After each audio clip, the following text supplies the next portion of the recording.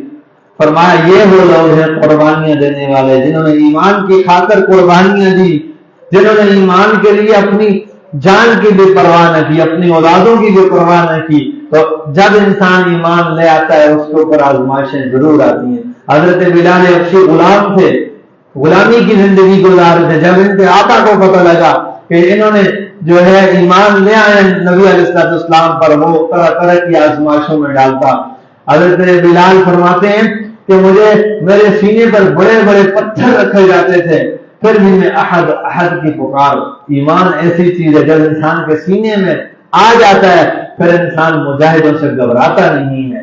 پھر جو بھی مجاہدہ آ جائے، جو آزمائش آ جائے، جو پریشانی آ جائے، جو مصیبت آ جائے، انسان ڈٹ کے اس کا مقابلہ کرتا ہے۔ تو ایمان کی دوسری جہت یہ ہے کہ جب انسان کے اوپر ایمان کی وجہ سے مجاہدے آتے ہیں پھر انسان مجاہدوں کو برداشت کرتا ہے، تکلیفوں کو برداشت کرتا ہے تو اس کا ایمان چمک جاتا ہے۔ تیسری جہت یہ ہے کہ جب ایمان انسان لاتا ہے تو ہجرت کرنے سے ایمان پھیلتا اور پھولتا ہے۔ جب انسان ہجرت کرتا ہے تو اس سے انسان کا ایمان پھیلتا اور پھولتا ہے۔ آپ دیکھیں نبی علیہ السلام نے مکہ سے مدینہ ہجرت کی، کئی صحابہ نے مکہ سے حبشہ کی طرف بھی ہجرت کی، کئی صحابہ نے مکہ سے مدینہ کی طرف بھی ہجرت کی۔ تو ہجرت سے ایمان پھیلتا اور پھولتا ہے۔ آپ دیکھیں دعوت و تبلیغ میں لوگ نکلتے ہیں، اللہ کے راستے میں نکلتے ہیں، ایک آدمی فاسق فاجر ہوتا ہے، گناہوں میں زندگی گزار رہا ہوتا ہے، اللہ کی نافرمانی میں زندگی گزار رہا ہوتا ہے، لیکن دعوت و تبلیغ میں لگتا ہے، دعوت و تبلیغ کی برکت سے اس کے سینے میں ایسا ایمان پیدا ہو جاتا ہے کہ وہ بندہ جو ہے گناہوں سے بچ جاتا ہے اور اس کا ایمان پھلتا اور پھولنے لگ جاتا ہے۔ وہ بندہ اس کے لیے نیک اعمال کرنا، اس کے لیے گناہوں سے بچنا بڑا آسان ہو جاتا ہے۔ وجہ کیا ہوتی ہے؟ وجہ یہ ہوتی ہے کہ وہ اللہ کے راستے میں ہجرت کرتا ہے۔ ہجرت میں برکت ہے۔ جو بھی ہجرت کرتا ہے ایمان کے بچانے کے لیے، ایمان کی حفاظت کے لیے، اللہ اس کے ایمان کو بچا دیتے ہیں۔ اصحاب کہف کو دیکھ لیجیے، اصحاب کہف وقت کے بادشاہ ظالم تھا، وہ ایمان والوں کو تکلیفیں بچاتا تھا۔ اصحاب کہف نے وہاں سے نکل کر ایک غار میں آگے ہجرت کی، اللہ نے ان کی مدد کر کے نصرت کر کے بتا دیا کہ جو بھی ایمان والا ایمان کو بچانے کے لیے ہجرت کرے گا میں اس کے ایمان کو بچا دوں گا۔ دیکھیں یہ دین اسلام ہے، نہ میرا محتاج ہے نہ آپ کا محتاج ہے، یہ ہمارا محتاج نہیں ہے بلکہ ہم دین اسلام کے محتاج ہیں۔ بعض لوگ سمجھتے ہیں کہ دین کا کام میرا محتاج ہے، حالانکہ ایسی بات نہیں ہے۔ یہ تو اللہ کا شکر ہے، اللہ کا احسان ہے کہ اللہ نے ہمیں دین کے کام کے لیے قبول کر لیا ہے۔ ہم دین کے کام کے محتاج ہیں، کہیں اللہ کے دین کی خدمت کر رہے ہیں تو یہ دل میں نہ لائیں کہ دین ہمارا محتاج ہے، بلکہ ہم دین کے محتاج ہیں۔ کہیں کسی مسجد کے اندر خدمت کر رہے ہیں، مسجد کی سرپرستی اللہ نے دی ہوئی ہے تو اللہ کا شکر ادا کریں کہ اللہ کا فضل ہے، اللہ نے ہم جیسے گناہگاروں کو چن دیا ہے۔ یہ انسان کا اپنا کمال نہیں ہوتا بلکہ یہ اللہ تعالیٰ کا فضل ہوتا ہے۔ پھر اسی طرح دیکھیں انسان کا ایمان محفوظ رہتا ہے حقوق العباد کی ادائیگی سے، بندوں کے انسان حقوق ادا کرتا ہے، بندوں کو تکلیف سے بچاتا ہے، بندوں کی خدمت کرتا ہے، بندوں کی مصیبتوں کو، پریشانیوں کو، آزمائشوں کو دور کرتا ہے، انسان کا ایمان محفوظ رہ جاتا ہے، انسان کا ایمان پھیلتا اور پھولتا ہے۔ یہ ملاوٹ کرنے والے لوگ ہوتے ہیں، سود کھانے والے لوگ ہوتے ہیں، جھوٹ بولنے والے لوگ ہوتے ہیں، فراڈ کرنے والے، دھوکہ کرنے والے لوگ ہوتے ہیں، ان کا ایمان خطرے میں ہوتا ہے، کسی بھی وقت ان کا ایمان ان کے ہاتھ سے چلا جا سکتا ہے۔ اسی لیے نبی علیہ السلام نے فرمایا جو بندہ ہمارے چھوٹوں پر رحم کرے گا، ہمارے بڑوں کا اکرام کرے گا، ادب کرے گا، اللہ اس کے ایمان کو بچا لیں گے۔ یہ حدیث مبارکہ ہے۔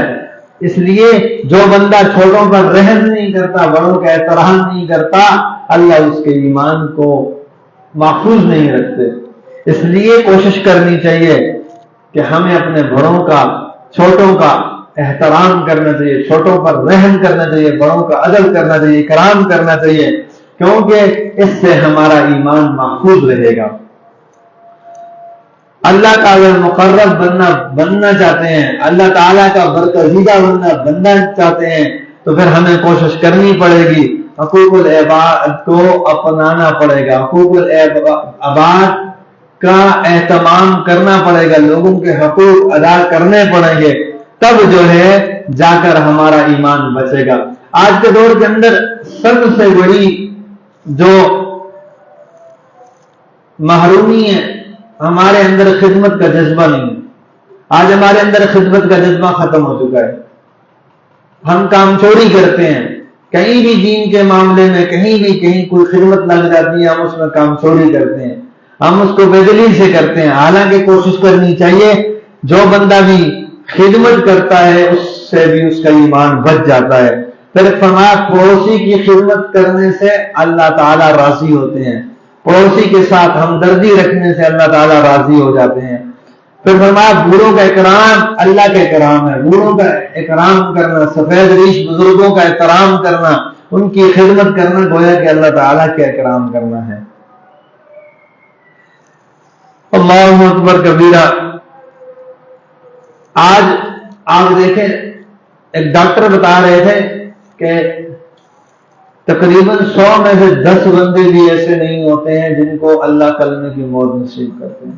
وجہ کیا ہے؟ وجہ یہی ہے کہ ہمارے دل کے اندر ہمارے بڑوں کا احترام نہیں، ادب نہیں، ہم چھوٹوں پر رحم نہیں کرتے، بوڑھوں کا احترام نہیں کرتے، ماں باپ کو عزت نہیں دیتے، جس کی وجہ سے آج ہمارا ایمان کمزور ہو چکا ہے اور کلمے والی موت نہیں ملتی۔ آپ دیکھیں طوطا کوئی آدمی رکھے، اس کو بولنا سکھائے وہ بولنے لگ جاتا ہے، اس کو کلمہ سکھائے وہ کلمہ سیکھ جاتا ہے، لیکن جب بلی آ جائے اب طوطا اس کے سامنے جو ہے ٹیں کرے، وہ آدمی حیران ہو گئی، یار اس کو تو میں نے بولنا سکھایا تھا، اس کو میں نے لا الہ الا اللہ سکھایا تھا، یہ بلی آئی ہے، بلی کے سامنے یہ ٹیں کرنے لگ گیا ہے۔ تو کوئی اس کو کہے گا کہ بھائی بیوقوف آدمی، جب موت سامنے ہوتی ہے تو پھر جو پرندہ ہے طوطا ہے، اس نے ٹیں ہی کرنا ہے، اسے کون سا لا الہ الا اللہ کرنا ہے؟ یا جو ہے ہماری بھی ایمان کی یہی حالت ہے، ساری جو ہے زندگی دنیا کے کاموں میں، دنیا کے دھندوں میں پھنسے ہوتے ہیں، دنیا کے کام کرتے ہیں اور دنیا کے ہی دھندوں میں پھنسے ہوتے ہیں۔ جب موت کا وقت قریب آتا ہے تو ہماری زبان پہ کلمہ جاری نہیں ہوتا۔ اس لیے اگر ایمان کو بچانا چاہتے ہیں، ایمان کی محنت کرنی پڑے گی، ایمان کو مضبوط کرنا پڑے گا۔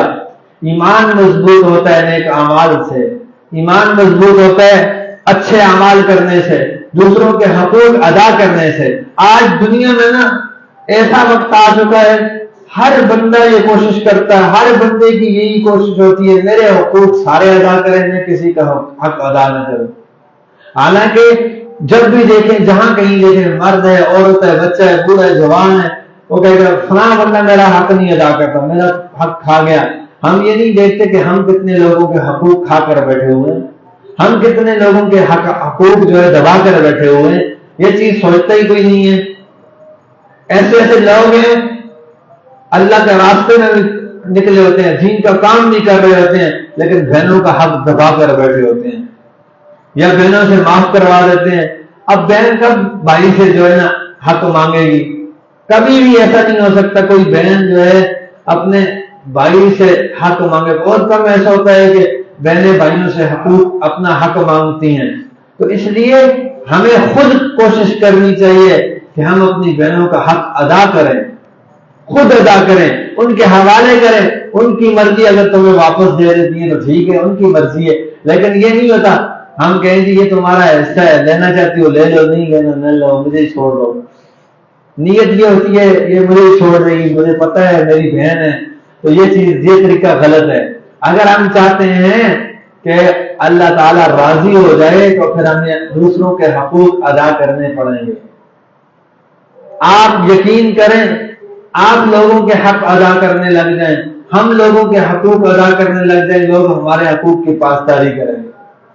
آج ہم حکمرانوں کو کوستے ہیں، بڑے بڑے لیڈروں کو کوستے ہیں، لیکن ہم دیکھیں ہم احکم الحاکمین اپنے رب کے کتنے حقوق پورے کرتے ہیں، ہم اپنے خاندان والوں کے، عزیز وکاروں کے، رشتہ داروں کے کتنے حقوق پورے کرتے ہیں۔ ہر بندے کو پتا ہے کہ میں کتنے حقوق پورے کرنے والا ہوں، میں کتنے حقوق کی پاسداری کرنے والا ہوں۔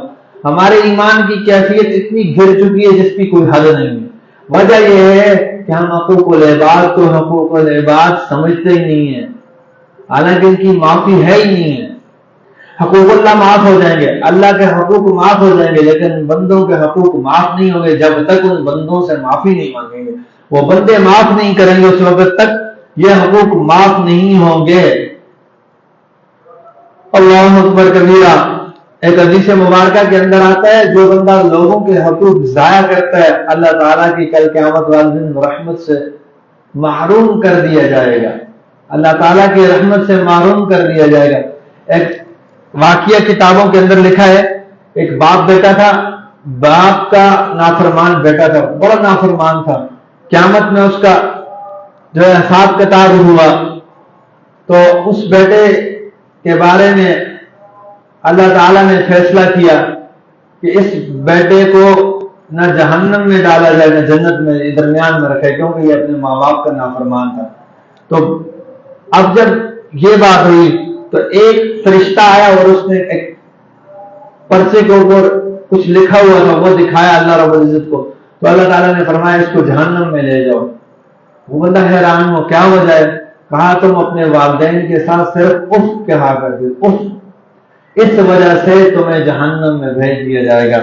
وہ بندہ جہنم میں جا رہا ہوگا، وہ کہے گا اے اللہ میں نے دنیا میں تو اپنے باپ کی نافرمانی کرتا رہا، میں اپنے باپ کا دل جو ہے بڑا ستاتا رہا، میں اپنے باپ کے حقوق ضائع کرتا رہا، آپ کو پتہ ہے میرا والد بھی جہنم میں ہے، میں بھی جہنم میں جا رہا ہوں، آپ ایسا کریں میرے عذاب کو ڈبل کر دیں لیکن میرے باپ کو جو ہے جنت میں داخل کر دیں۔ اللہ تعالیٰ فرمائیں گے جاؤ میں نے تمہاری بھی اور تمہارے باپ کی بھی بخشش کر دی، تم دونوں کو جنت میں داخل کرتا ہوں۔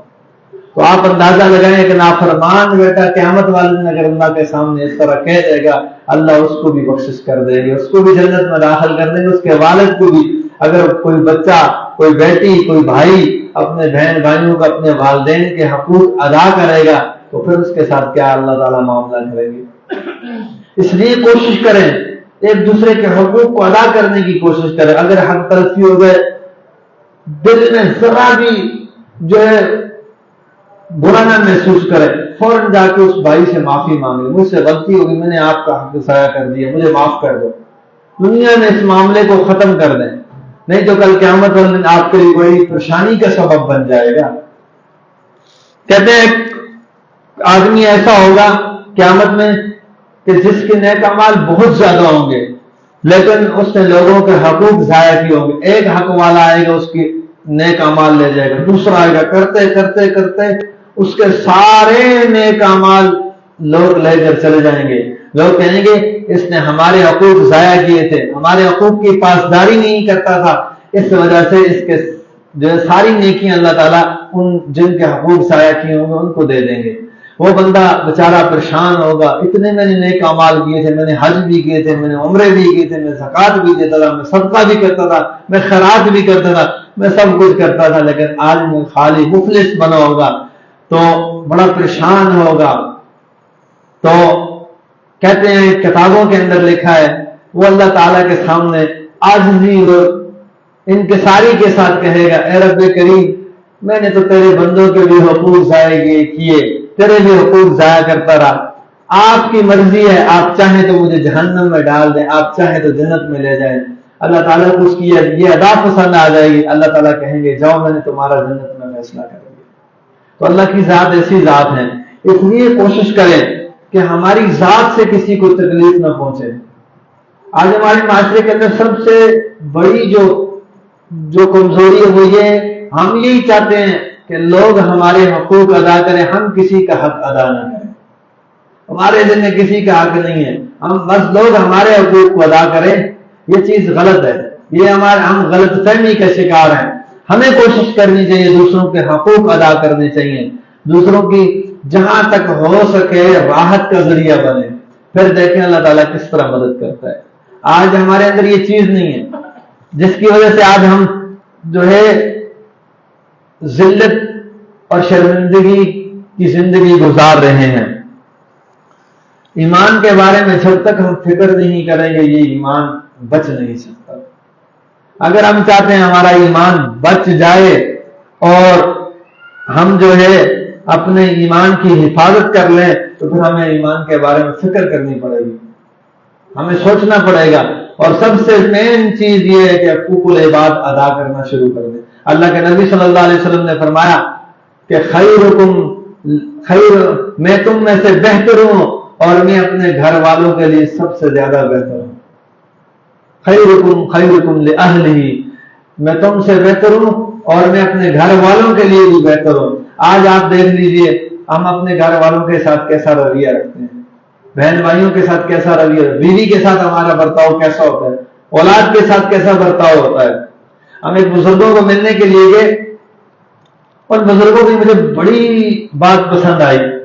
مجھے کہنے لگے, ہم 2 ساتھی 3 ساتھی تھے, ہمیں نصیحت کرنے لگے بیٹا اپنی بیوی کے ساتھ اچھا برتاؤ کرو.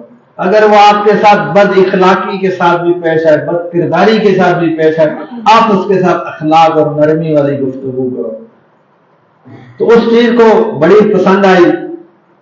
الحمدللہ دین کی برکت سے اللہ کا فضل ہے, اپنے گھر والوں کے ساتھ کوشش ہوتی ہے جہاں تک ہو سکے نرمی کریں, جہاں تک ہو سکے. تو ہمارے گھر والے حیران ہو گئے کہ یہ چیز آپ نے کہاں سے سیکھی. تو میں نے ان کو بتایا, بزرگوں کے پاس گئے تھے, ان بزرگوں نے یہ نصیحت کی. اور حقیقت یہی ہے, ہم اپنی بیوی کے ساتھ اس کو یہ سمجھتے ہیں جیسے ہماری باندھی ہے. کئی دفعہ ایسے ہوتا ہے وہ بیچاری آرام کر رہی ہوتی ہے, ہم کہیں کام سے واپس آئے, ہم اس کو سوئی ہوئی کو جھاگ لگائیں گے کہ ہمارا کھانا گرم کرو, ہمارا یہ کام کرو, ہمارا یہ کام کرو. حالانکہ اگر ہم خود کر لیں گے تو کیا ہو جائے گا, دیکھا جائے تو ہمارے کپڑے, ہمارے دھو کر کپڑے استری کر کے, ہمارے کھانے پینے سونے جاگنے ہر چیز کا وہ خیال رکھتی ہے. لیکن ہم سوچے کہ ہم ان کا کتنا خیال رکھتے ہیں. ہم عائشہ رضی اللہ تعالیٰ فرماتی, نبی علیہ السلام بعض دفعہ فرمایا کرتے تھے, عائشہ مجھے بتاؤ آپ نے کہاں سے پانی پیا ہے, میں وہیں سے ہونٹ لگا کر پانی پیوں گا. اور کئی دفعہ نبی علیہ السلام فرماتے ہیں, ہم عائشہ میں آٹا گوندھ رہی ہوتی, نبی علیہ السلام آتے اور آ کر میرے ساتھ آٹا گوندھتے.